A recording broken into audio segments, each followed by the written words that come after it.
States of America and to the republic for which it stands, one nation, under God, indivisible, with liberty and justice for all. Thank you and welcome everyone. Kathy, can you give us a roll call, please? Absolutely. Alderman Saban? Present. Alderwoman Saban? Alderman Petrakos is absent. Alderwoman Bergbauer? Here. Alderman Galogly? Here. Alderman Vandermeer? Here. Alderman Deskin? Here. Alderwoman Bartleson? Here. And Alderwoman Peretta is absent. All right. Lou, are you up tonight for a prayer?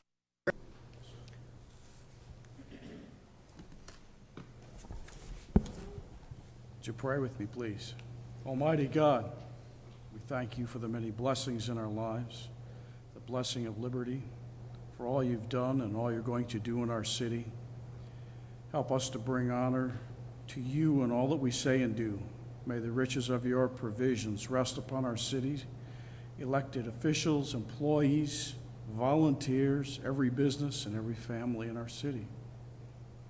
Today we thank you for our blessings, liberties, and rights that have been secured by the great sacrifice of those who have given their lives for our country and freedom. We treasure our blessings knowing that they are ours because of the courage of fallen heroes from the founding of our country through each battle that has been fought. God, help us to be good stewards of our inheritance of our independence. We also thank you and ask you to comfort and strengthen those who mourn in the loss of family or friend. We ask for your hand to be upon our police and fire and military that are serving. Protect them on and off duty.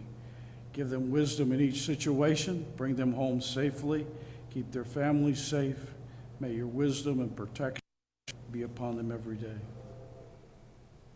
We pray for our mayor and this council tonight that you would graciously grant them wisdom to govern, ability to hear and be heard, a sense of welfare and the true needs of our people, confidence in doing what is good and fitting, ability to work in harmony, even in honest disagreement. Father, for personal peace in their lives and families and joy in the task, help us. Help us. We ask you to give assurance tonight that we would please you to do what would benefit those who live and work in the city of Lockport, helping us to be a shining light for you. Amen. Amen. Thank you, Lou. All right, my friends, anyone up here have any stuff from the liaison reports? Mayor, it's kind of part of the liaison report. Catherine Peretta is absent this evening, but she had asked if I could just relay this information from our past Mayor Deb Trevetti of an upcoming event. It is the second annual Limestone Stage Showcase that's going to be running during the Canal Days, which is the Canal Days weekend. The Limestone Stage Showcase will feature 8 performances of approximately 30 to 45 minutes in length. These performances will include comic and romantic skits, as well as improv for audience members of all ages. Visit the Limestone Stage exhibit before or after a skit to learn all about how Limestone Stage prepares and executes their productions, right down to the lighting and props. So this is available on the 17th and the 18th at different hours. Saturday the 17th is 1:30 to 4:30, and then Sunday the 18th is from noon to 3 p.m. All right, very good. Okay. And that's we got Old Canal Days is coming up next weekend, so a couple new things, right? I know they have kind of an antique road show going on the public landing, which would be a lot of fun. Diane DeSero from Studio 905 helped organize that, so that should be pretty interesting addition to Old Canal Days this year. I know Darren's going to be doing the history tour. You demand, don't tell anyone that you're the alderman. Unless they know, don't tell them, because all you're going to do is get an earful the whole ride. So if you... why would that be any different than the other time? Oh, just kidding, man. So anyways, it should be fun. So I hope everybody can make it out to Old Canal Days. All right, anybody else have anything? All right. Mayor, I might just mention that we have mentioned this before. The U.S. Census Bureau is actually ticked off, so there are federal workers going throughout some of the neighborhoods, and we just want people to be aware when they're knocking on doors to check the name badges, and they're doing some good work for us, and should be able to wrap that up in the next, hopefully, 30 to 60 days. Good, very good. How long does it take to get the information back after they do their tour? It's going to take a number of months. The lady from the U.S. Census Bureau did say that we'll have some preliminary numbers before they leave, Mm-hmm. but we will not have finalized numbers for months. Okay. All right. Sounds good. All right. If nothing else, we'll move on to Pam. What do you got? PZ1? Yes, good evening, thank you. The applicant, Joe Gallus, on behalf of Gallus Investments, is seeking approval of a special use permit for a unique use contractor shop with outdoor storage at the property at 103 Francis Street. This is located at the northwest corner of Davies Avenue and Francis. The property is zoned R1. For some who may remember, this property received a special use many years ago for Giroux's Landscaping. Used to operate out of there until they moved to a new location. Included in your packet is a plat of survey that shows the proposed parking spaces. This has been prepared by the applicant. This went to the Plan and Zoning Commission on May 9th. A public hearing was held. At that time, 2 residents were present, and they did provide some testimony. Their testimony was based on some traffic concerns of the previous user, that they're in support of the occupancy because right now that property has been sitting vacant for several years, and it hasn't been very properly maintained. So their feeling is that having someone in there, even though it's not a residential use, but it's a commercial use, that will at least help to bring the property up to code and compliance. There was also some concerns expressed with flooding. When this was presented, you have the Plan Commission report that kind of describes the type of business that Mr. Gallus runs. He is present this evening for any questions or concerns that you might have. He did respond to the comments and questions raised by the Plan Commission members. One issue, though, that the staff would be seeking direction from the council on includes the condition of the storage parking lot area is gravel. And per city code, gravel parking lots are not allowed. They need to be paved in some fashion. Initially, staff's presentation to the Plan Commission was that this parking lot should be paved. However, based on the discussion that occurred at the Plan Commission meeting, as well as the testimony provided by the neighbors, there is some concern that if this parking lot were to be paved, that it might increase the flooding issue. Okay, the flooding issue that's out there now. So when the Plan Commission took their vote, they had asked that the paving of the parking lot kind of be open-ended, and that we contact our Public Works and Engineering Department for some information and opinion in terms of whether or not this parking lot should be paved. Included in your packet is a memo from our Director of Public Works and Engineering that kind of offers some issues and concerns that were raised, and at this time, based on the council discussion this evening, staff would propose an additional recommendation that would predicate that this parking lot be paved when the certain conditions are optimal, that we don't just forego it completely, but if there's improvements made by the city for infrastructure purposes, or if there's other things that occur, that there's a trigger that at some point this parking lot would be paved. But we would be seeking direction from you based on the information in that memo. The commission also added some additional conditions of approval. Right now, the roads that surround this property are rated to a certain point, and some of the vehicles that Mr. Gallus has on his fleet actually exceeds the weight limits of the capacity of the road. And so even though the business may not operate the same as the previous business, we just felt as staff that we needed to at least raise that concern because the condition of the road is not on the forefront for being improved anytime soon, but we just didn't want the condition of the road to get worse if the equipment being used would continually run on the road and create any issues. So the 2 additional conditions were included. By a vote of 6-0, the Plan and Zoning Commission did recommend approval of the special use permit, subject to several conditions. Some of the conditions have time limits associated with them. The first set of conditions have certain things that need to be addressed and taken care of within 6 months. Another set of conditions have some items that need to be addressed and taken care of a year from the date of passage of the special use permit. And then there are some just general conditions about the operation of the business. And a lot of these conditions are really a result of the fact that the property is zoned R1. It's zoned residential. It is in a residential neighborhood. We don't envision that this property will be redeveloped into residential anytime soon, if at all. And so we just wanted to make sure that if we were going to allow, again, a non-residential type use on this property, they're able to be a good neighbor, and that there are certain, limitations that maybe if they were located in a completely commercial area, they might not necessarily be subject to. We're just trying to be sensitive to the neighbors that are out there.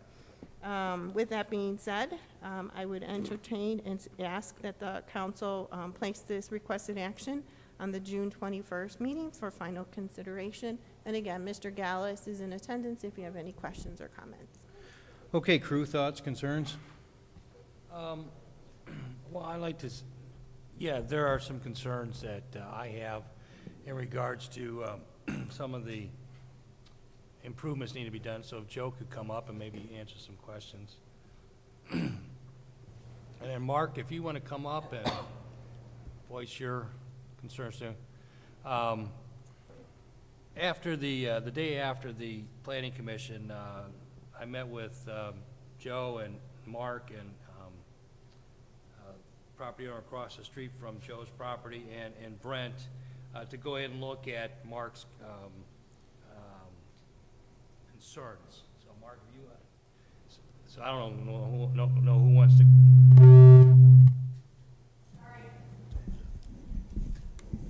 Is this the drainage concern? Yes. Yeah. Okay. And the reason why we are going to forego paving the parking lot. So, Mark, if you I don't care who goes first. The whole problem is the city had come in after they put in the new 36-inch drain for Broken Arrow down to get to the treatment plant. They fixed that road, and at the same time they come by and they blacktop our road to keep it a level transition from one area to the other.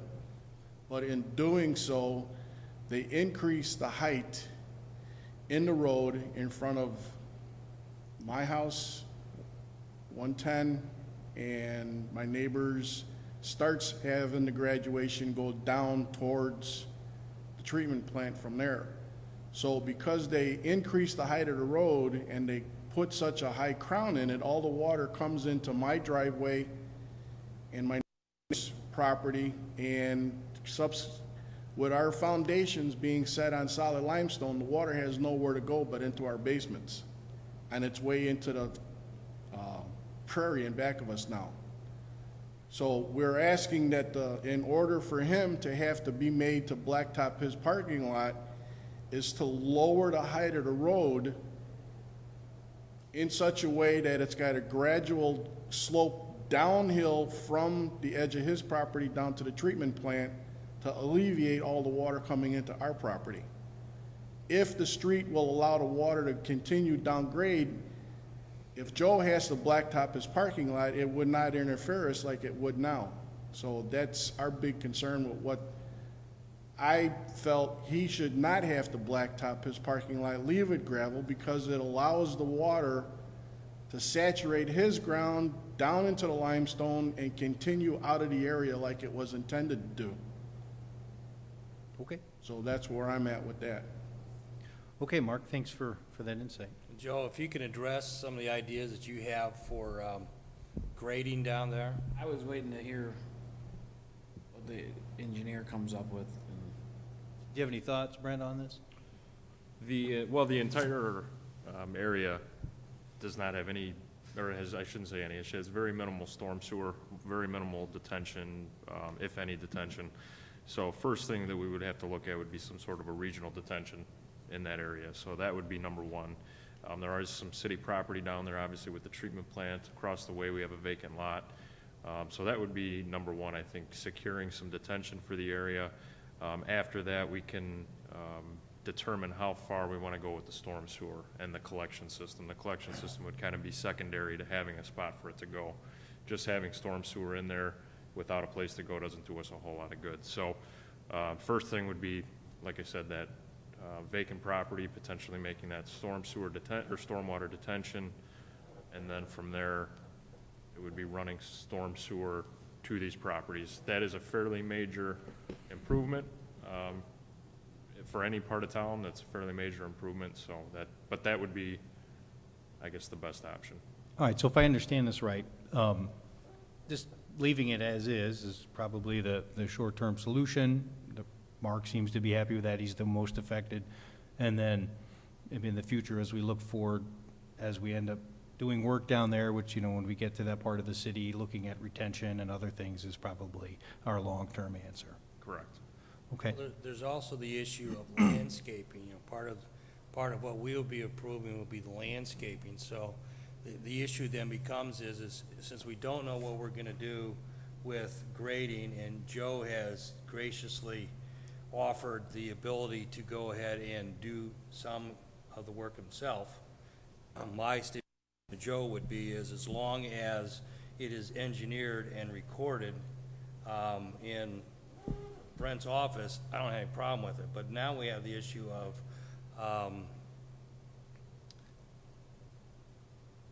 plants, landscaping. So we would require, based upon what's before us, that he meet these landscaping requirements, which really doesn't make any sense right now, since, you know, we don't know if we have to put him in specific spots. It's highly probable that the next rain they're going to be 8 inches underwater. So I would like to forego that until we get I don't know if we have some type of contingency or something with what we're going to approve. So this all gets addressed when the engineering gets addressed, and then we figure out how we're going to deal with this issue. Am I making any sense? May I ask for clarification? So looking at the conditions, I mean, there's two that I can see related to landscaping. The one talks about the foundation material closest to the building. And then there's the ones that talk about the ones that are existing between the residents to the west and the solid wood fence.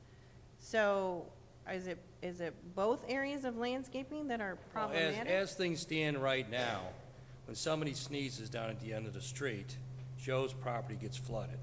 So if we're going to require that he goes ahead and put mulch and all this other stuff, it's just going to go right into, as it drains right now, it's going to go right into his building. So, am I correct on that, Joe? Yeah. Okay, so in other words, the landscaping that was recommended by planning and zoning is the typical landscaping we would have. Absolutely, and it's needed, but it's just going to get washed away right now. All right, so until, you know, maybe we feel confident as a council to say, yeah, you know, Joe, before you do that, let's make sure that it's not just a cookie-cut project on green space. It's, you know, an existing condition, and let's take a closer look at it before we do that sort of planting. Because really what also happens on the southeast corner of the road, which is that road is your property, it's not the city's property. The water comes from that and just literally goes up over the road and washes right down into a garage that he has there. So I don't want to make him required to do something that's just going to get washed away in the very first heavy rain. All right, well then I'd like some kind of benchmark, though. I don't want to just say, okay, don't worry about it, and we just let that go on forever. Well, that's why. Sounds like there has to be an engineering study of some sort done. I mean, I don't think this project can continue without it. I mean, if we're going to be worried about drainage, I mean, And if it's part of the stipulation where he has to pay eventually in a year or whatever, I mean, we're not going to let this thing continue unless there is some type of study done. I don't know if it's his responsibility to pay for it because of it's private property, or if it's the city's responsibility because we're trying to take care of the other gentleman's house or whatever and the other flooding issues. But we can't just go ahead and approve something to happen without some type of study being done.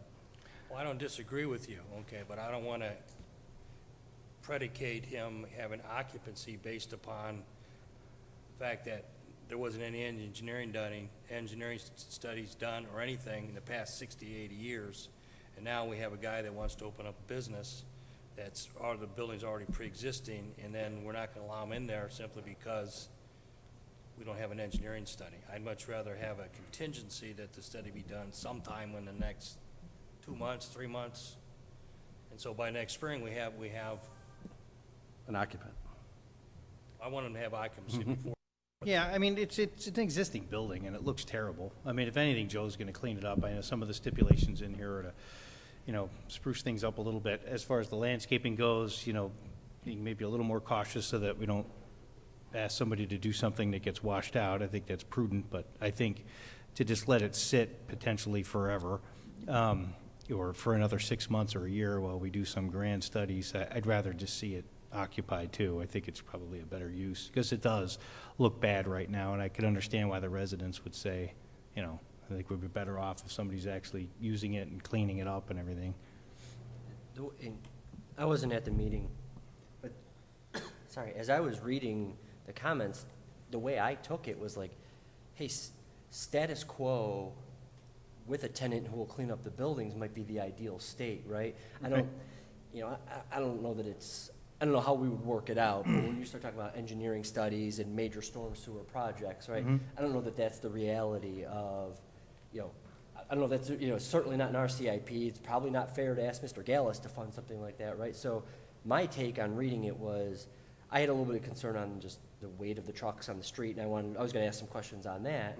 But from a infrastructure standpoint, and believe me, I know I complain to Ben all the time on some of the parking lots we have that are gravel, and I understand trying to comply with that ordinance. I felt like this might be a case where if everybody's okay with just leaving it as a gravel lot, maybe we do that, and then we've got an owner who will care for the property as you can, right? To Darren's point, right? Mulch that's washing away is worse than no mulch in most cases, but somebody in there that's taking care of it. Obviously, additionally, a business coming into that section into our area of town. My takeaway, without being there, was that felt like where this kind of came to a reasonable conclusion. Yeah, I agree. My big thing too was the trucks. I don't know how do we address that, to be honest with you. I don't either. Do you have any thoughts on that, Brent? I mean, what kind of truck? How many trucks are you going in and out of there, Joe? Every single truck I own, every one but one of them, it just has a D plate, which is, you can drive it anywhere in the city. The only truck I own is one dump truck that has an H plate, which the most I could carry in that truck is 26,000 pounds. It's the law. But empty, which is when it's going to come back to the shop, I'm never going to have anything in it when it's at the shop. It only weighs a little under 14,000 pounds. So it's still legal on every road over there. So it's not going to have any impact on the roads over there whatsoever. I mean, you got school buses over there going to the haunted house. You've got the junkyard. You've got public works vehicles going down there because of the treatment plant. I mean, there's so many garbage trucks that are they weigh 5 times as much as that truck, and I don't use it that often. I mean, and when it leaves, it stays on a job for a month or two, and then it comes back. It's very minimal. I almost wasn't going to put it on the list, but I, of course, wanted to put everything I own on it, so. Okay. All right, well, that's helpful. Any other thoughts, questions? If I could just ask one more question. So with respect to this landscaping, because I wasn't aware that it was an issue and concern, the plant material that was existing there is either dead or in poor condition. So if we're not going to require that it be replaced with new stuff, then at minimum it should be pulled out, because having dead plant material, is equally as unattractive as having mulch washing, down the way. So if the landscaping is not going to be replaced, then I would ask that if it's dead, then it needs to be removed. or if it's in poor condition. My opinion is that I do think that it's reasonable to ask for some upkeep, right? And for the property to look better than it does today. I don't know exactly what that is, right? Whether it's mulch or not mulch. So, I think that's very fair, and I think replacing some plants probably makes some sense. That's not a huge concern of mine. And Right? that's My what- feeling is like we could kind of figure something out that's Right. And that's what all we were asking for. I mean, we were not asking for him to comply with the truest, intent of the landscaping ordinance, because we recognize it's an existing condition. But if you look at the pictures that were included with the Plan Commission report, I mean, the building had landscaping as a buffer between the residents and the property, and it had some foundation plantings. And, whether or not they died because of excessive flooding or they died because of lack of maintenance and care, I'm not really sure. But if we're gonna forego even the replacement of what was existing, then at least what's there and dead really needs to be removed, and, the beds kind of need to be cleaned up. Okay. Yeah, I agreed that some kind of landscaping needs to be done. What were you planning, Joe? I mean, we haven't heard from you yet. Any of the landscaping that you're requiring close up to the building, I can do all that, no problem. It's more the stuff that's like out in the yard area that I have no problem doing it, but if we're gonna end up regrading dirt away from the building to some sort of culvert or something, well, all that landscaping is just gonna get ripped up then anyways. So, I mean, the stuff that, I think all we're asking for is some landscaping along the building and something along the back lot. And the removal of any dead, Oh, that's fine, yeah, I Stuff? mean, there's, yeah. as long as it's maintained, I mean, I'm good in waiting. Okay. So are we just stopping then the conversation about the damage that could be done to the road? I mean, where do we take that? I mean, according to, I believe, this is Brent's memo, it appears some of the equipment that will be utilizing this property will have weights that exceed this weight limit. This may put added wear and tear in the roadways, and the roadways in the neighborhood, which will lead to more repair costs to the city. So why should we be taking on more costs? I don't think anybody said we're stopping the conversation, JR. Oh, I didn't. I was just We just wondering. asked what the actual situation was. I heard it was one truck that comes in empty most of the time. You don't bring it loaded, and that means it's underweight. What was your assessment of that? Is that an accurate statement that we heard, or did you feel there was more heavy equipment, Brent? Well, from the list that we were provided, there were trucks, and I don't know exactly, sounds like one truck. It's only one truck. That's over the weight limit. What And weight limit are we speaking of? 7 tons is our residential weight limit. So any roadway in the city is 7 tons unless it's posted otherwise on truck routes and those types of things. Because there's no signs down there saying there's any weight limits on any of those roads. All of our residential, and I think it's similar to our posted speed limits for residential signs. There's a standard signage that, when you enter a city or you enter a subdivision, those types of things, there's one sign typically that's put up. Okay. So, and I don't know if it's posted, if it, again, if it's not, it's a standard residential roadway based on our classification, so that's where the 7 tons comes in. Of course, all of our trucks, when they're loaded with salt, I mean, every road in the city is going to be impacted by our trucks, of course. That's wear and tear that we cause, that is, it's part of being a city. If somebody has a truck that's coming in overweight for that roadway and they do cause damage, typically I feel like we would recommend as staff that they would be responsible for that damage if there were to be damage. The road was just repaved. It's in very good shape right now. I went out and took a look at it. It's something that we could monitor. I don't know if there's a way that we could put on some kind of an evaluation program that if it were to develop. I'm not saying that it will. I mean, it's just keep an eye out there, but that would be really the only thing that I can think of. I would not recommend reconstructing the roadway. I don't think that reconstruction of a roadway is the way to go either. But if we know that somebody is driving on it and they impact it, I don't feel that the city should have to pay for any damage that were to be caused. All right, so the trick then is just how we evaluate it. Correct. There is one final piece of the puzzle in regards to a business owner having a truck going to and from his business on a city road in the state of Illinois. and I would hope that the chief could go ahead I and can address address that. that, if I can get my mic to work. It's not working. Never mind. Whoa. The weight limits are exempt when somebody's going to or from their business or going to a delivery, if it's the most direct route.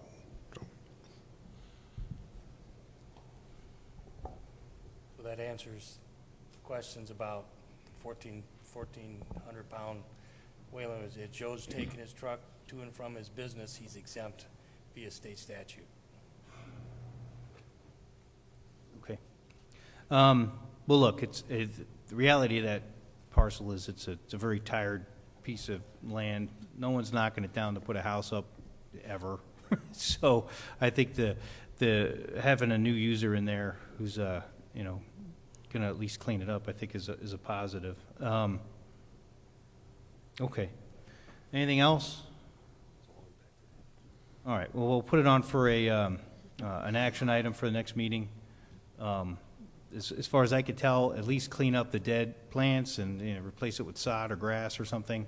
And then we can always I don't know, revisit it. I guess once it's done, it's not going to be revisited. But I mean, I think as long as that's cleaned up and you do the landscaping that you're talking about in the areas that you're not concerned about flooding, I think we should be fine. But we'll put it on for an action item. So if anything else comes up, we can discuss it. 21st then? Yeah, we don't have a July meeting. Yeah, no, the 21st. It'll be June 21st. Yeah.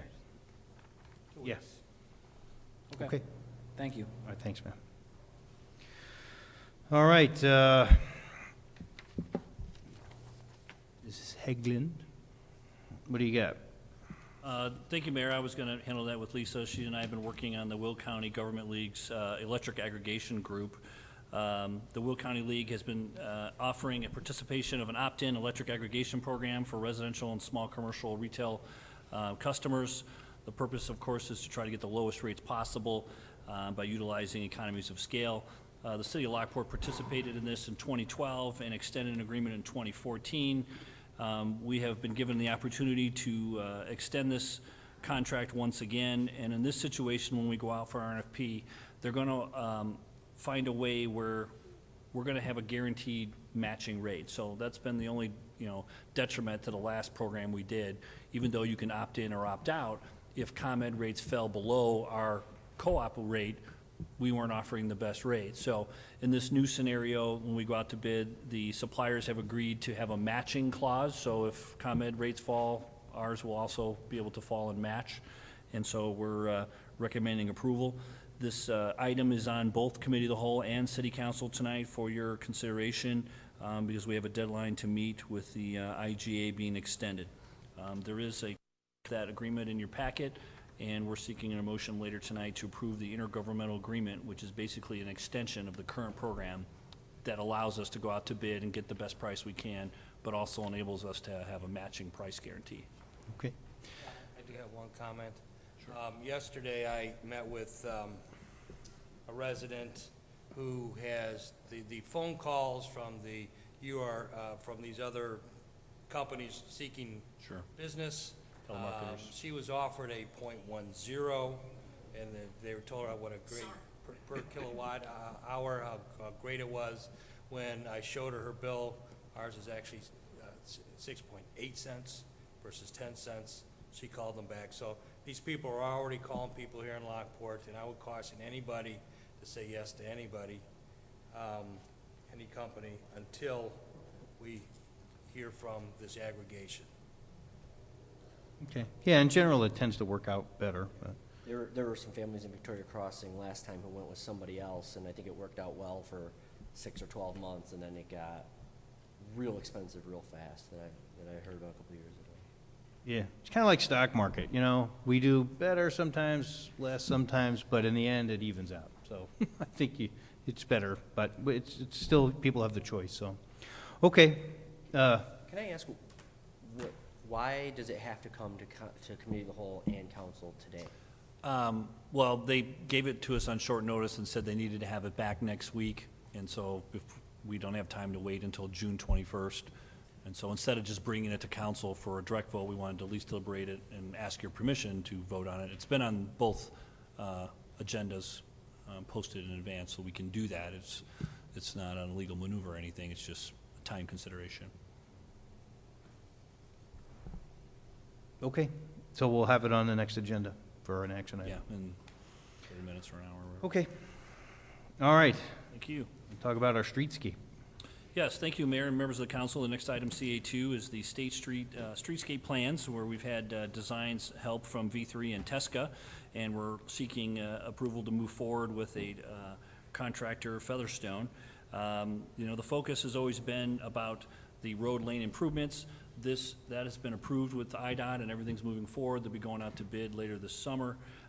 We're also trying to be opportunistic where we can create these streetscape enhancements. We had a nice presentation about 6 months ago with V3 and Tesca showing all the designs. We're going to be going out for bid for that later this winter. But in this process, we had debated whether to contract with IDOT for those improvements. They wanted to charge us 10%. We've had a couple different meetings and talked to several companies. We'd like to partner with Featherstone to be basically the city's representative during this process, handle the bidding for us and construction and observation, and have it all coordinated next year. They're willing to do this and charge us 3.5% of the project, along with about $18,800 in fees for the pre-project coordination between now and the bid letting and everything starting. The budget plan has always been discussing having $1.6 million in the budget next year for this project. Current cost estimates are guesstimated at this point at $1,523,276. We'll be able to validate that at time of construction, hopefully later this winter. I did want to give you a brief update as we had worked with V3 in regards to updating the construction estimates. The actual project portion is about $1,372,000. We've got a decorative railing option for about $20,000, and we have about $150,000 in contingency in there. The approximately $72,000 in engineering fees for Featherstone will come out of a separate line item in engineering fees that you typically have in the budget for these types of projects. Again, so it's in our budget plan. Hopefully we'll be moving forward with this, and we welcome any questions. I didn't prepare a full presentation on it since we've already sat through it once, and we do have Tom Featherstone. Tom's group was involved with redoing the public landing, did a great job over there. Everything looks beautiful. We'd like to kind of continue that transition and that look and feel into the downtown between 8th and 10th Street. All right, thoughts, questions? Did we get any other proposals or quotes? For the engineering, we discussed, but we did discuss with IDOT, we discussed with V3, and we discussed with Featherstone. So those are three companies we talked to about proposals. But The lowest, Featherstone's the only one who's offering to provide these services. no, V3 would do it as well, but it was more than 3.5%, and IDOT would do it for 10%. So we had those discussions with those companies. So the three entities that we asked for bids were V3 directly, IDOT, and then Featherstone. Correct. I see. What was V3's proposal? We discussed the proposal from Featherstone and IDOT, and they didn't feel they could compete, so. So they were just like, We we're didn't going to actually be. submit the bid on that. So we didn't do a formal RFP, just No. informal discussion? Correct. Okay. All right. Any other thoughts, questions? I mean, I'll say this, I saw what Featherstone did at the landing, I thought they did a good job. I'll say, I think they're. We did hand out a packet on the company and their services. When it's a professional service, an engineering firm, typically we do a request for qualifications. We've vetted them in that process, just like we would anyone else, but we don't typically go to bid for engineering services. We just make requests for proposals. But this isn't our actual engineering service, right? This is... Construction management and engineering observation. Yeah. It's still professional service. Are the plans that we saw in the packet, are those final? They're the most up-to-date, I believe, that I sent you. It's possible I sent you the wrong ones, but the only thing that would have changed was we minimized the planter boxes in the last few weeks and took out about 6 inches, and so that's why I sent you the updated cost estimate that was a little lower, but it was only a few $1,000s. What are you thinking, JR? What's that? What are you thinking? Was there any thoughts or comments about the plans you saw? I'll say I have a comment to make later. No, I'll make it now. I noticed that in the design of the downtown, some of the Lockport specifications that we use as a city were changed. And I understand it's a one-time project, it's downtown, we're going for beautification, but I just want to warn that in the future, either the city needs to sit down and say, we have a downtown, we want everything to look pretty specification, or we have then our other specifications for the other part of the town. It's very difficult when you have a developer who wants to come down to town, come into our town and say, well, this is how we want to build this project, and you go, oh, okay, well, here's the specifications for that area. Here's the specifications for this area. I'm just saying it's very tricky. I know Pam's been working real hard on trying to update our codes, and which I don't know, specifications go with codes. I mean, specifications can change. But I'm just saying, I don't think that's wrong that we've trying to make it look as nice as possible. I'm just saying, going in the future, we have to be really careful if we're going to continue to like pick and choose what we want for each job. I think it's very difficult, and that was my only thought looking at the plans, that there were some items that technically, or Lockport does not specify or use. I mean, we'll talk about another project where the specifications are totally different, so. Sure. No, that's valid. It's something that either Public Works needs to have in writing. It's not something that the council should have to like vote on every time to change a specification or approve something special for each job. So I think if we're going to be consistent and want people to come to develop in our town, that's part of it, being consistent. So If I could clarify, I think what he's talking about, because we've talked on the phone, is the ADA placards that go into the corners, that typically throughout the city, we use the red plastic square cutouts for the ADA compliance. And what we're suggesting in this design was an iron one, which looks beautiful and then tends to rust a little bit, but it also provides a very rustic look to the downtown. And that was something as part of the beautification committee had discussed, and the mayor and I.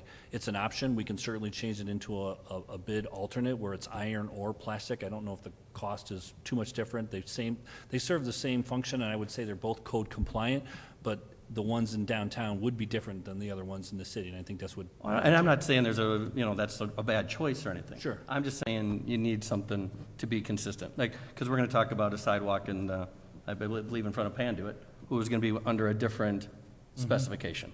So Sure. I just think, I mean, you almost need to, you hate to draw attention to it, but you have to make people aware that there are different specs for different areas. Well, I think it's a valid question. I think the reality is it's the National Historic District. It's very unique, very special, does fall into some different considerations. Yeah, I mean, even the light posts are different down there than at other places.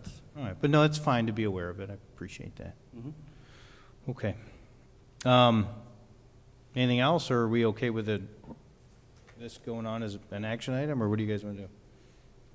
You can go ahead as an action item. Without further Go with consent. proposals, I won't support moving forward with one proposal, but you can go for both. Okay, so you prefer as an action item? Okay. Do an action item. All right. I'll just say the gentleman from Featherstone's here. If you have any questions about qualifications, I mean, that's the only thing you're really allowed to ask for on professional services. You're really not trying to create a competitive marketplace in regards to professional services, but. And ask them to do a counter proposal. Say it again? If you went to V3 and asked for a counter proposal, Right. then it sure seems like that would be. We asked them if something they that were we're allowed to interested do. in being involved in the project at that level. We talked to IDOT about handling it, so I guess in a way, it's kind of a competitive situation, but that wasn't our intent. I think you were just trying to find the right person or the Right. right group. Because IDOT, because I remember a long time ago, Right. Jared talked about maybe having IDOT handle it. It could be better, but it seemed like IDOT just didn't want to do it. Sure. So then we asked V3, who's been the contractor, and they're like, it's not really our forte. So Right. it was less a competitive bid, it sounds like, as much as you were just trying to find the right overseeing on this piece. Does that sound accurate, or? Yeah, I agree, and I don't think we'd be able to, I don't know if the motivation is to try to save money. I mean, I don't think we're going to do any better than 3.5%, but I can try to talk to some other companies before next week. All right, well, we'll have it on for an action item. Sure. All right, Commerce Street? Yes, next item, CA3, Mayor and members of council, Commerce Street plans and Hamilton alleyways. We had an overall concept plan for reconstruction of Commerce and Hamilton Lot Alley entryways. Last year, we presented back in March of 2016. The original budget amount had a contingency in it, about 25% was approved. It was in your packet for about $359,000. We did, at one stage, kind of broke those two projects into separate items as we were trying to get things done. The Hamilton alleyway entryways were completed for about $38,000 with brick pavers, curb, some replacement of some storm sewer drains, and of course, we ran into a couple obstacles that were not in the plan when we kicked that off last year. We had to remove some large cement items underground. We found an undocumented coal vault that had to be filled, and so we had to spend some of our contingency funds on that project already. Since then, I included in your packet a PowerPoint, and I'm happy to jump up and flip through those, where since the installation of the brick pavers were there, we've realized certain drainage issues still occur, and it's going to need more construction to do the fix. Staff is recommending, in lieu of additional pavers, that the entire alleyway should be a poured cement situation. That would include the removal, cleaning, and palletizing and future reuse of some of those brick pavers on another project. The project for the Commerce Street is moving forward after Old Canal days, and this kind of redesign or reconstruction plan would be about an additional $125,000. That would bring the net cost for both projects up to $484,000 from $359,000. Let me jump up and run through the PowerPoint, but we're seeking authorization with Austin Tyler, the construction person that's been awarded this business, for additional $125,010 to commence for both projects this summer. The idea was to hopefully have the front and the back of those buildings that are going to be affected on State between 8th and 11th. They would have more not only appealing but also functional access to their buildings during the construction period. And of course, both sides end up being a beautification project as well. So let me jump on this PowerPoint real quick.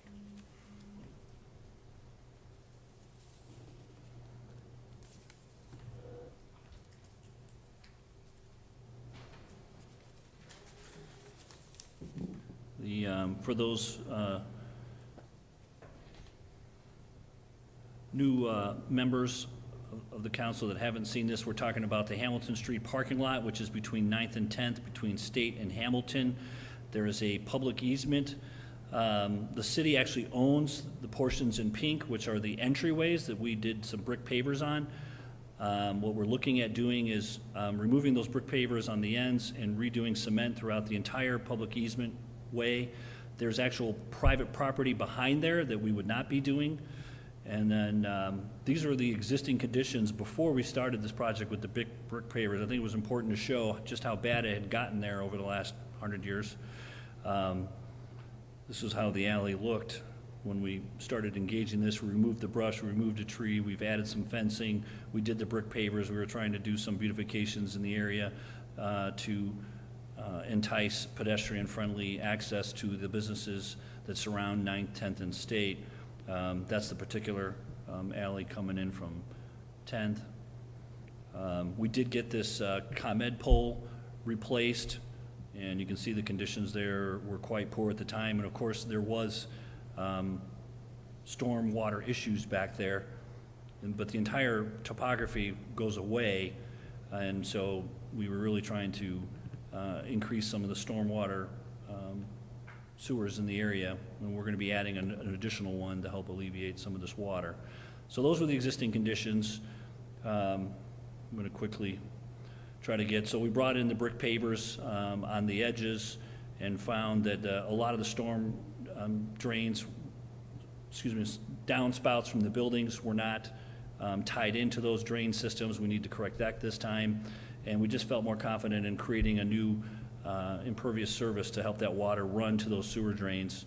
That any brick paver system is going to continue to have challenges with the amount of water that when it rains, you can see the pictures and the amount of water coming out of the spouts and off the buildings, and it just really became a problem. And so the fix is to either re-asphalt or cement. We're recommending cement. You can probably save about $10,000 if we went with asphalt. But again, we did add curbing in those alleyways that will stay, so we're just removing the bricks and then bringing in cement to backfill. And of course, an additional drain box in about the middle of that alley that's currently not there. This should hopefully alleviate all the problems back there. This is an aerial of the situation currently where you've got the public lot, the private lot, and then the shared easement alleyway up against the buildings in the far distance there. We did create corrals and fencing, so we do have festivals that occur over there, and so things are getting a little bit better. We're hoping to do a resurfacing and redesign in the resurfacing project money next year, just to kind of restripe things and make the rest of the public lot more attractive. And so those are basically our. When you say full alley, are you talking all the way behind everything? I mean from 9th to 10th, yes, sir. From against those buildings, there is about a 10-foot wide shared easement. If I go back to the beginning, I apologize here. So this is the existing condition. Basically, it would be its straight line going across. Is that all Private our property is behind there, but we're not doing the private property. All right, so let me recap what happened here, because this aggravated me. So, the brick pavers were fine, right? We wanted to try to get the other building owners to work with us on doing the rest of the cement. They didn't want to do it. The large parking lot idea, Right. yeah. And so then, no, I'm even talking about, even when it came down to just doing what you're proposing now. Then, of course, it made the project difficult, and then we had drainage issues because it's like they didn't want to be involved in it, and then, of course, they complain. So it's like, what do you guys want? You didn't want to do it, and now it's, but the alleyway was horrendous before, as you saw. So that was one thing that's problematic. But the second thing is, and, I've said this many times to, internally here, this whole brick paver thing bothered me. If they weren't going to work, they shouldn't have been done. And that's what we pay our consultants for, right? That really bothered me that now we're pulling them out and putting cement in. Rather have that kind of information the first time so that we're not wasting efforts. And then, as far as the drainage goes and all those kind of things, again, that's stuff that we're relying on, or professional engineers we hire for these jobs. And when it comes to the rest of these projects, we have a very big project coming up on State Street. And, I could say, all right, this was our first endeavor, and that's fine. I'd rather make a mistake here than on the major State Street construction project, but I'm just not going to tolerate it, right? We can't afford those mistakes. And that's why, and we have some new, rents on board. We've got some new eyeballs on this, and I have high expectations that we do these projects right in the future.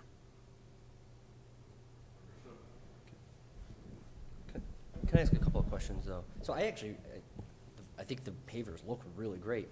Is there anything we could do at $100,000 or $150,000, kind of in this price range we're looking at, to improve the drainage in the area and keep the pavers, right? Because if we're going to spend that much money anyways, could we keep the current, what I think is a good look, what was originally designed? Yes, we did discuss some of those ideas. There is a certain product you can put underneath the base that would kind of tie some of the stone together.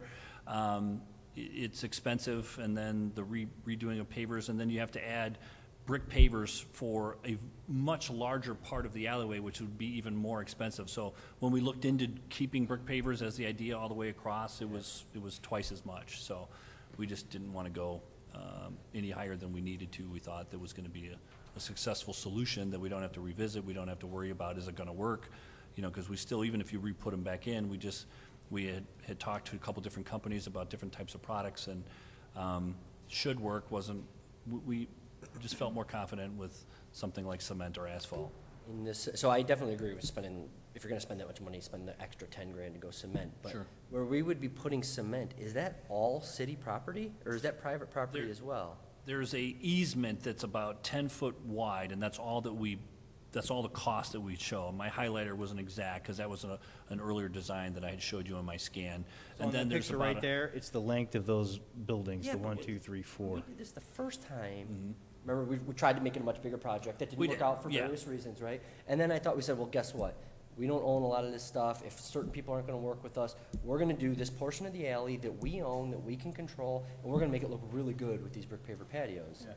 And that's what, that's what we did, or we tried to do, and now it's not working out. Right. So are we now going back and saying, it's not gonna look as nice, we're gonna do more than we originally said, it'll probably function better than what we have right now, but I feel like we've kind of broken the spirit of what we were trying to do. In a couple of ways, we've broken the spirit of what we were trying to do with the original project. In part, I agree, and in part, I disagree, where the portion that we're proposing to do is only 10 feet of that shared easement alleyway, where some of our original conversations were including the additional 40 or 50 feet that was going to be private property. I felt that the shared easement across there was still part of the city's obligation. Could we revisit, we were thinking about trying to revisit the building owners and talk about that again, but again, it's a shared easement. If they wanted to do more on their private property, that would be fine, but again, we just focused on the shared And easement. that's gonna be tough to coordinate, right? But we chose not to do that shared We chose not to do the first easement time first. for We a only did couple the of property reasons. we own, right, Right. that was the difference. So now we're gonna take on more money to kind of clean this up, and we're probably gonna have to do something. But I don't know why we would go back and do the area that we chose not to do the first time. Well, that's because what ended up happening was it caused drainage problems. Our area, if you saw some of the pictures, all the flooding occurs right behind these It buildings. kind of But if bottlenecked we it just in put there. cement in our area, right, and sloped it appropriately, obviously. I think you'd still have some issues, because the high point is actually, we found, is in the middle of that alleyway too. So we need to add another storm structure, and if we're gonna dig it up and add another storm structure, we should really repave it, so. It's like if we have a stretch of road and the center of it is, unincorporated, it's hard to do a good fix on either side of it and then have crap in the middle, and that's why it caused problems. And, my aggravation came with, is that something we could not have foreseen in the first time? I said what I said, and making sure that we have, more diligent eyes on these things in the future. But in the moment, it seems like the way to fix this now is that it's either we gotta do that stretch all the way behind there, or just leave it with the flooding issues that are there, which is not acceptable. But That's my question. I couldn't tell by the picture of the flooding. Are the 4 inlets doing their job, or was that also flooded during this rain?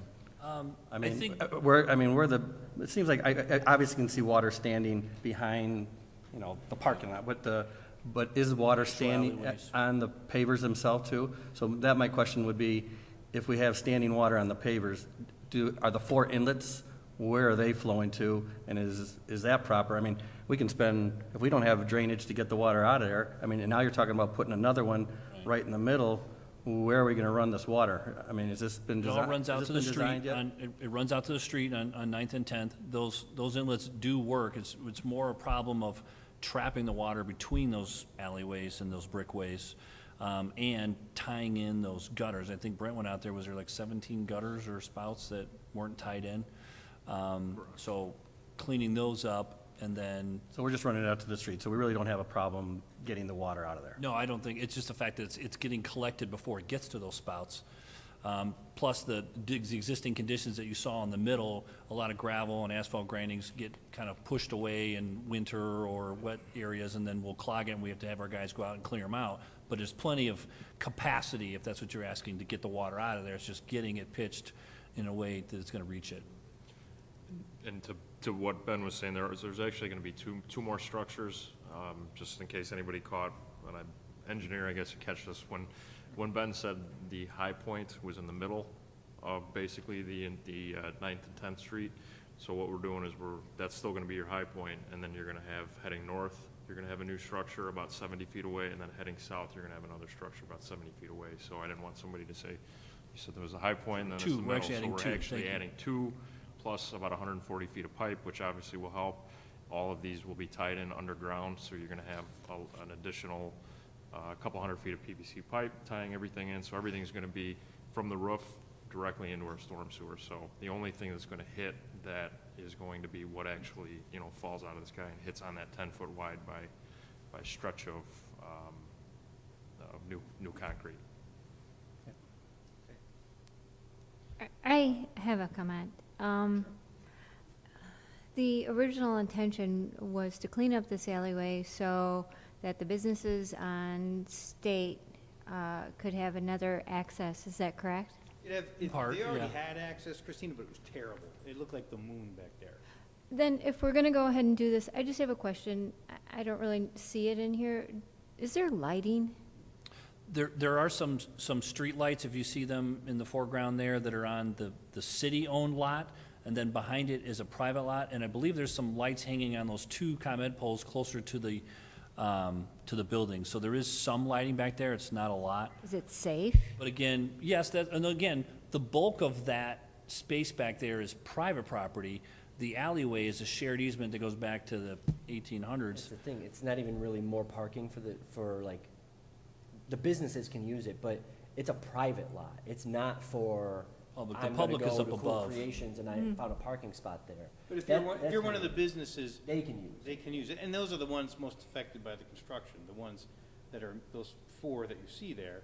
So I get it, about trying to clean it up. I mean, that was the goal, was to try to get better access. Originally, Christina, we had this grand plan of leveling that whole lot, making, it was gonna add 34 spots, but we couldn't get cooperation from all the property owners. So then we ended up just cleaning up the alleyway as best we could, because we did, through the process, have control over the entryways. So we took care of what we could, which was ours, but without doing the middle, it's still causing some drainage problems, which you've heard. So now having better tie-ins, it should keep that clear, so that even if it's raining hard, people will still be able to access those businesses from the back during the construction of State Street. You can't, because you can't park there and there's a fence from the public parking. No, I mean, if you want to go to Marcio Tile and you're a client, go park in Marcio's lot if you want to. Correct. You can go back there and park, that's his lot. For festivals and Yeah. general public parking, there's no connection there. You can walk between there. That fence looks like it closes off, but it doesn't. You can walk around both sides. And don't forget the elevation there, the city It's a lot is big much elevation higher, change, about 4 or 5 feet taller, so. No, but if you're a client of Clunk or Marcio or whoever, man, that's a lot you can use, so it's helping get access there. Anyways. Any other thoughts, questions?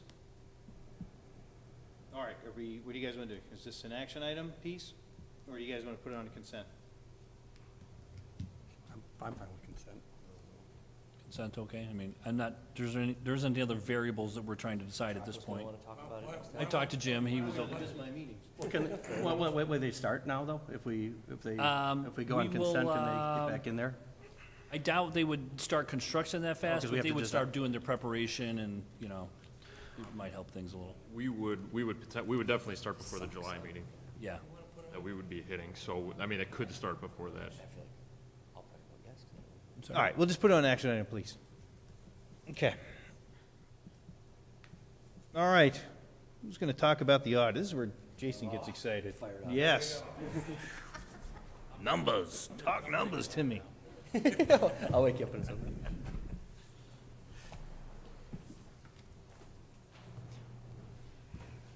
I'm Jim Savio. I'm a partner with Sikich. I'm the audit partner on the engagement. I just want to start off by thanking you for inviting me here tonight to present the city's comprehensive annual financial report for the year ended December 31st, 2016. Just close it out. You're not using PowerPoint? No, I apologize. I thought you wanted to. I can if you want me to next year. I want to start off too just by thanking Ben, Lisa, Maggie, and Amanda, the entire staff, for all of their assistance through the entire audit process. Went very well again this year.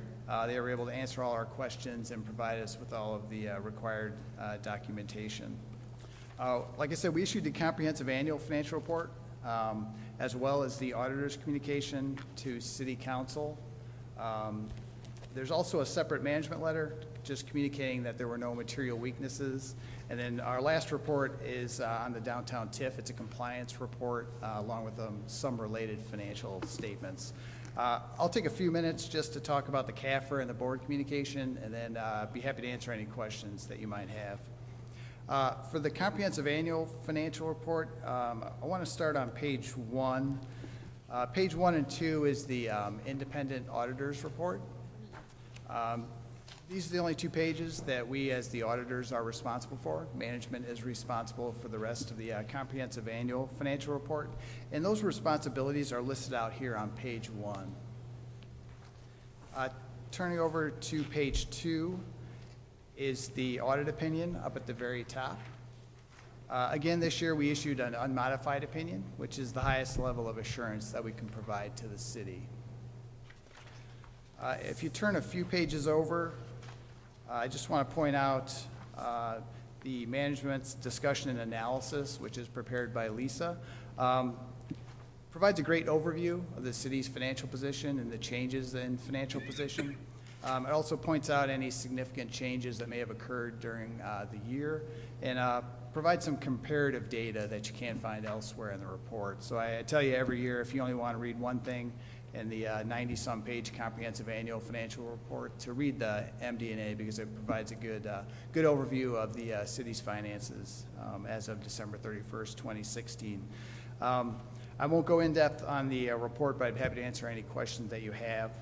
The other report I want to touch on is the auditor's communication to the city council. If you look at the table of contents, there's some required communication that we have to have with the city council.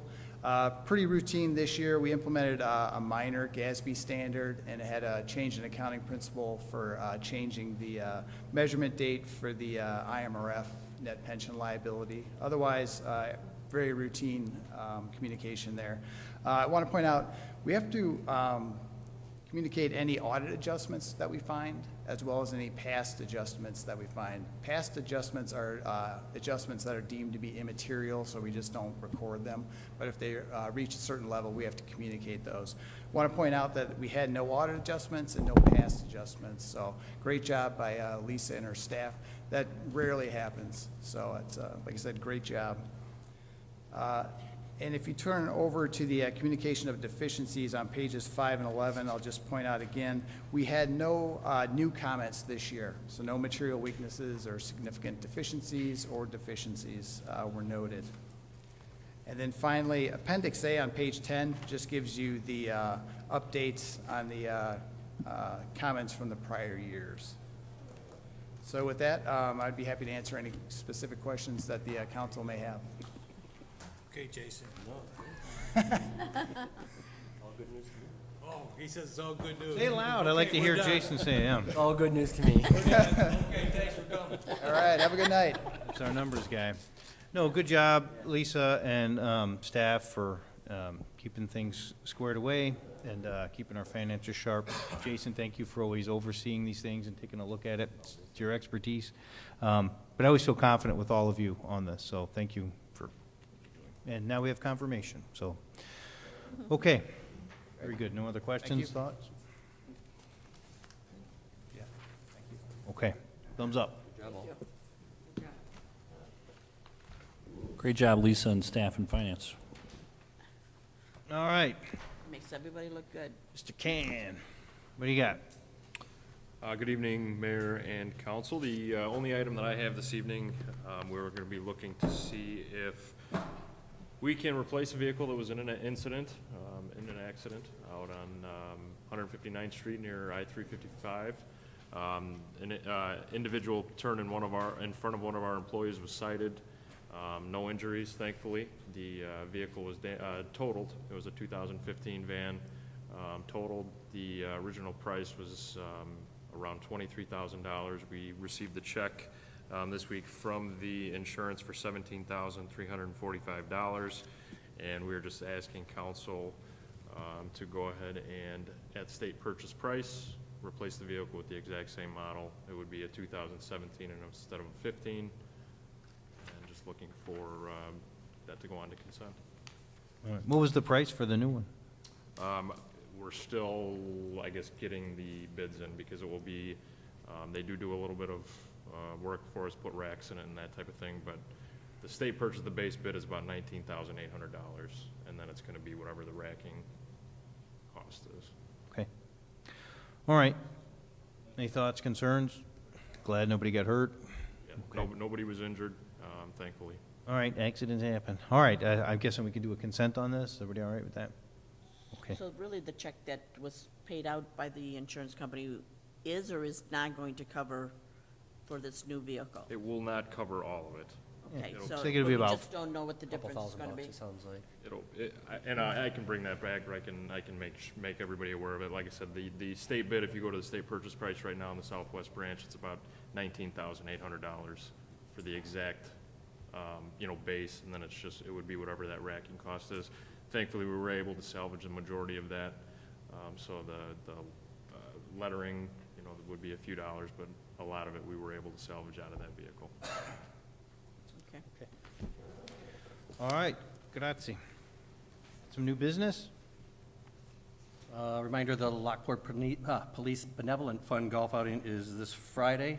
As of Monday, I think they may have had a couple openings. So if you are interested, you can give them a call. But that is this Friday. Excellent. All right, nothing else? All right, then I'll look for a motion to adjourn. I'll make a motion. Jason, seconded by Joanne. All in favor? Aye.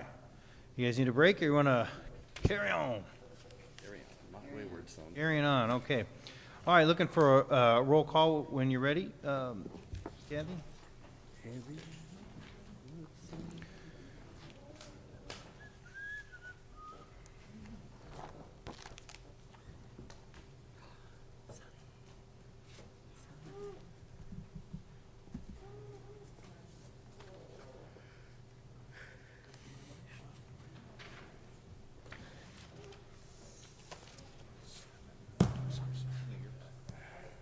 Wait a minute. Yeah, go ahead. Saban? Present. Vargas is absent. Bergbauer?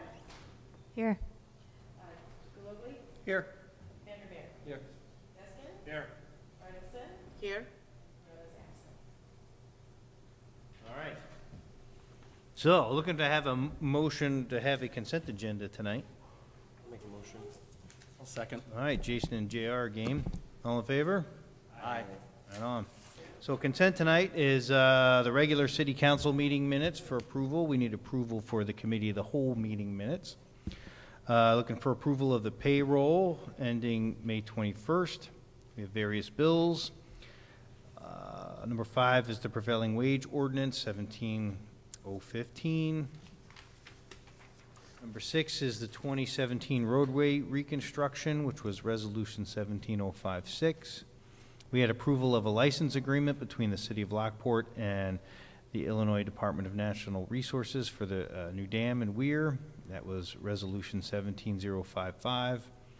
We had an amendment of the administrative education ordinance 17014. And then there was the amendment of the city impoundment and towing of vehicles ordinance, which was 17016. So we're looking to have a motion to approve the consent agenda. Oh, not so hot for that, huh? Anyone? Oh, Renee. Anyone want a second? I'll second it. All right, Christina and Renee, we need a roll call, though. Saban? Yes. Petracos? Is absent. Bergbauer? Here. Yes. Yes. I know you're here. Vandermeer? Yes. Yes. Barton? Yes. Rhoda's absent.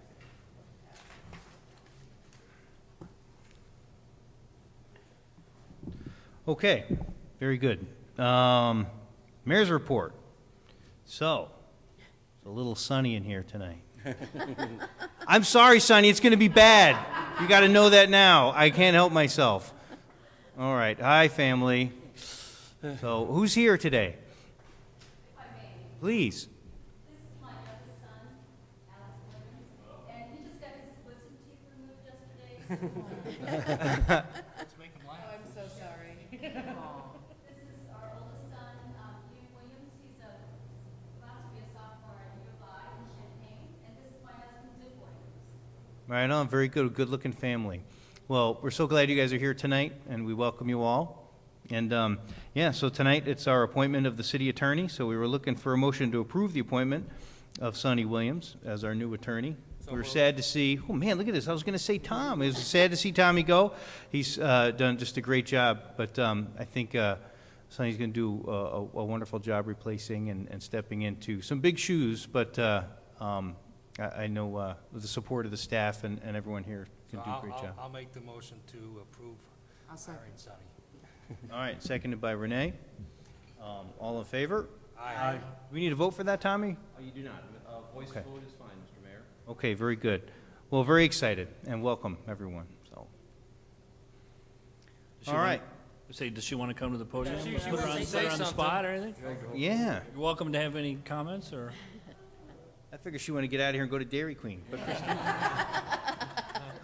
Yeah, actually, we did skip dinner to get here on time, but I'd like to take this opportunity to thank the mayor and the council members and the staff. I look forward to working with the city of Lockport, making sure that, you know, we are going forward in the future, and my family and I look forward to being an integral part of Lockport. So we're house hunting probably in the next 2 weeks, so hopefully we can sell our house in Peoria also, but that's the timing. But thank you so much. I'm excited. I'm excited to fill big shoes, but you know, and it's hard to say goodbye to Tom, but I'm sure he's going to be sticking around a little bit to help in the transition. So thank you so much for the opportunity.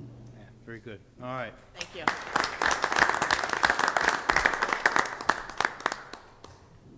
Okay. Too late now, she can't quit now. That's right, you're in. Okay. Yeah, thank you. All right. Next, we talk about our appointments to planning and zoning. Ben, you taking that? Sure. Thank you, Mayor, members of the council. The mayor's appointments on the Planning and Zoning Commission are in your packet. We're recommending, we're trying to stagger the terms, and they'll be going through 2019 and 2021 respectively. We've got Dave Oxley as the new chair, Bill Maloney continuing to serve, Ken Shepard, Will Pinn would be new, Brent Porfilio, Scott Likens, and Jim Bellata. I'm just seeking a motion to appoint the above candidates that would be active at the next meeting, not the one next week. Okay. Looking for a motion? So moved. I'll second. All right. Darren, Jason, all in favor? Aye. Aye. Any nays?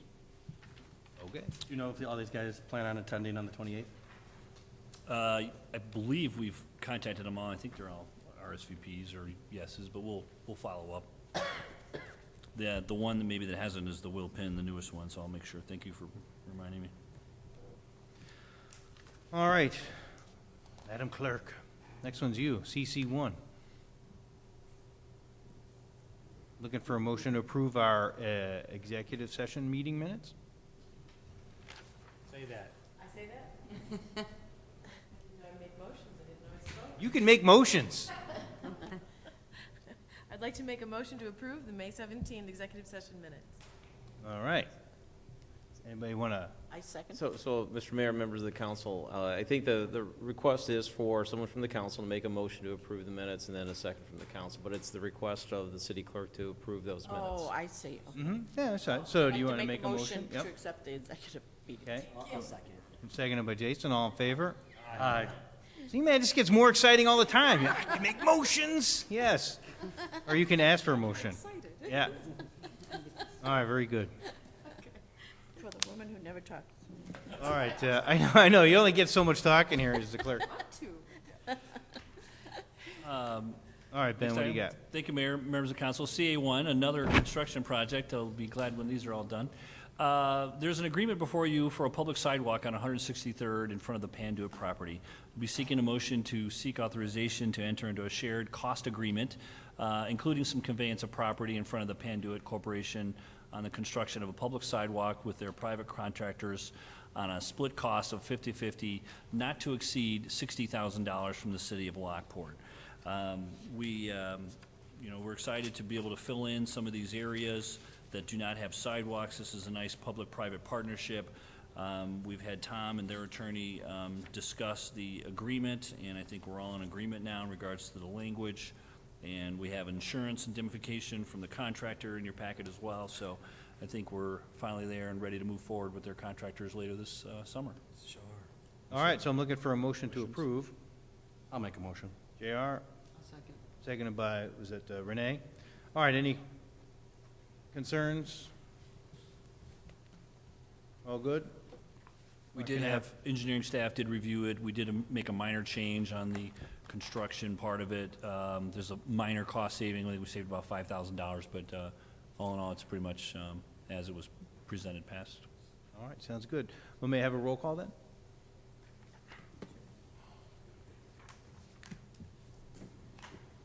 All right, Saban? Yes. Bergbauer? Yes. Gillespie? Yes. Vandermeer? Yes. Eskin? Yes. Carlson? Yes. And Freda's absent. Passed. Motion passed. All right. Who wants And to do if this you- one? Tommy? Ben? Well, go ahead, Tom. Mr. Mayor, members of the council, during the strategic planning session that the city council conducted in 2016, a decision was made to consolidate all the service departments of the city here in this historic building. That would free up the building that the city has owned for many decades at 921 South State Street, and the recommendation at the strategic planning session was to move forward with the sale of the property as we approach getting all the departments here in this building. At your last meeting, you directed the staff to conduct a public bid process for the building. The city has received 2 bids through that process that were submitted last Wednesday. One bid was submitted by the Rainbow Council of the Boy Scouts for $400,001, 400,001. Your memo does contain a typo, but it's $1 over 400,000. The other bid was submitted by a local business person, and I won't pronounce his name. First name is Ged, and his proposal is for $400,000, $1 less than the Boy Scouts. The Boy Scouts are proposing to have their headquarters that services the 3-county region of the Rainbow Council, which includes Will County, Grundy, and I believe Kendall County. They'd have 6 to 10 employees at the building at all times, and that it would be a busy place with a lot of their business-type meetings, but also having their scouts come in and get involved in the downtown the historic nature of downtown Lockport.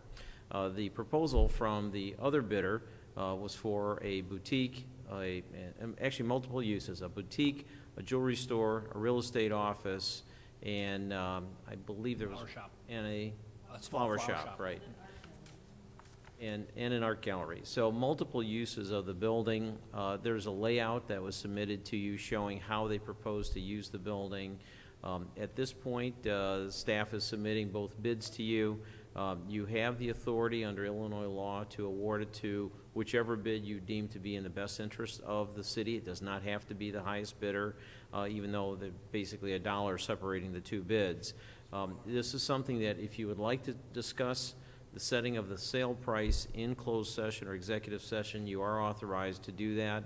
If you'd like to do that this evening, you certainly, a motion would have to be made to do that, and then you could come back out and take formal action on whichever one you think is the best bid, if you are ready to proceed. If not, you can reschedule a decision for the next meeting or a later meeting. I believe, and Ben, I'm not sure if you have anything else to add, but I believe that summarizes the 2 bids that were submitted. You always have the option of rejecting both bids, too, if you don't think that they are adequate. We are planning to move all the staff from there here in early August, and so the building will be vacant in the near future, so certainly any turnover property at this time would be appropriate. So we would defer to you in regards to the use being proposed and the acceptance of an offer, so.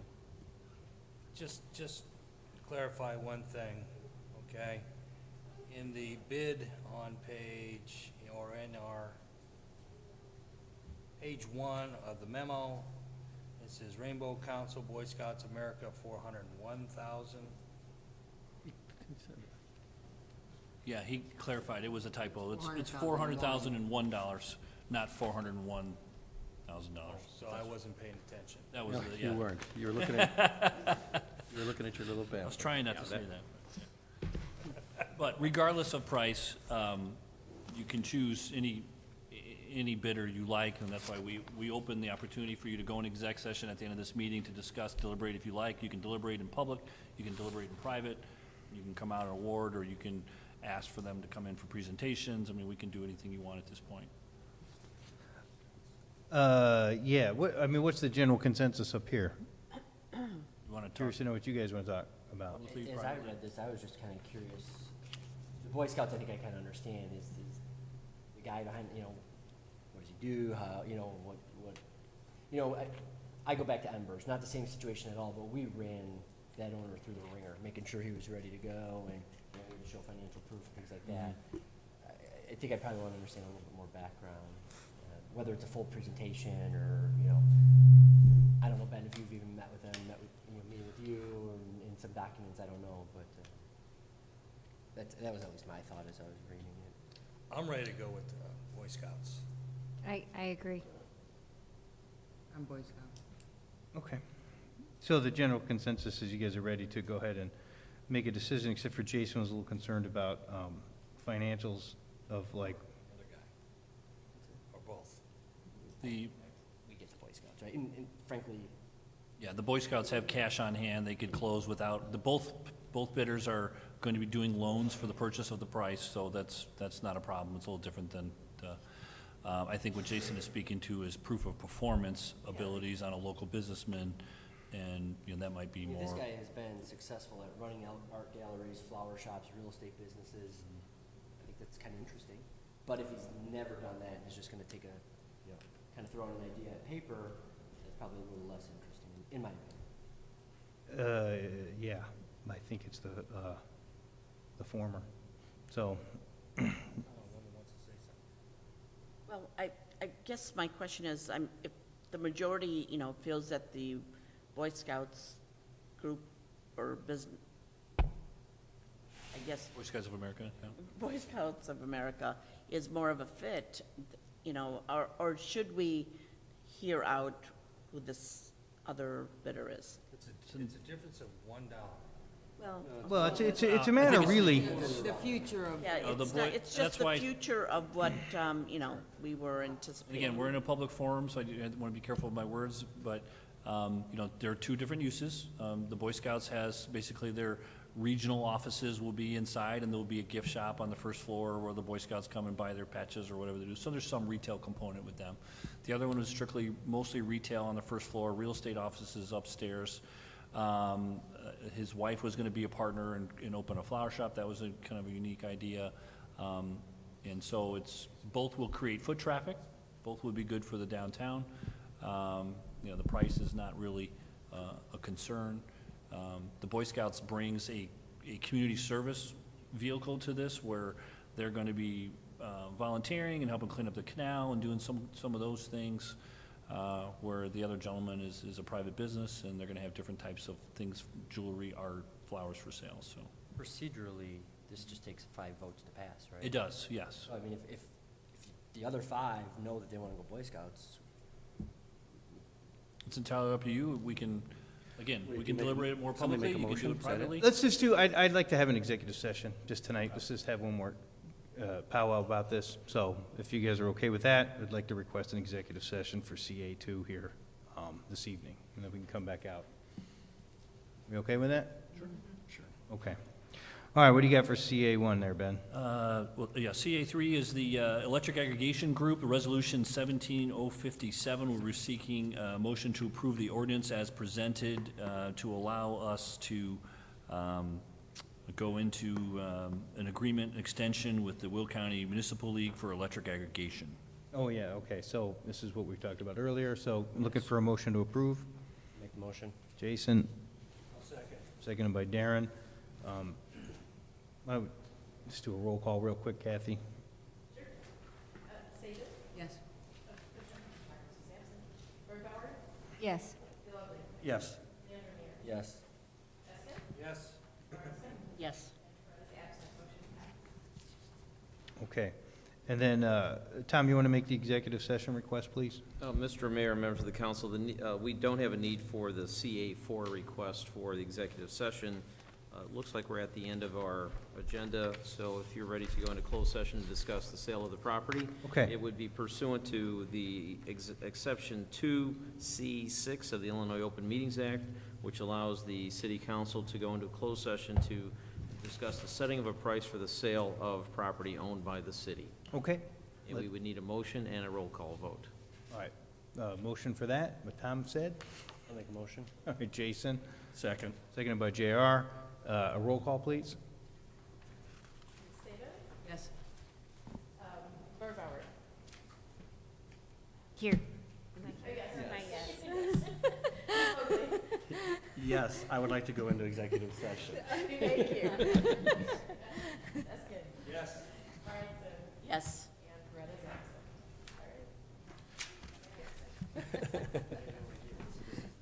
All right. The simplest thing that comes up the- when you're. Did you look at this?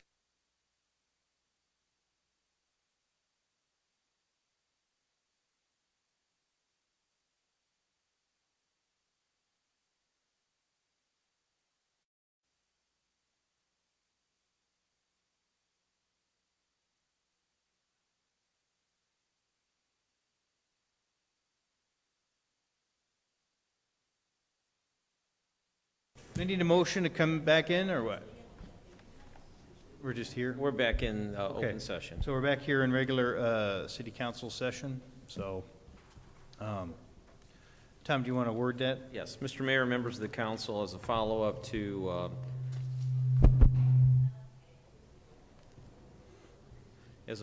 to the discussion.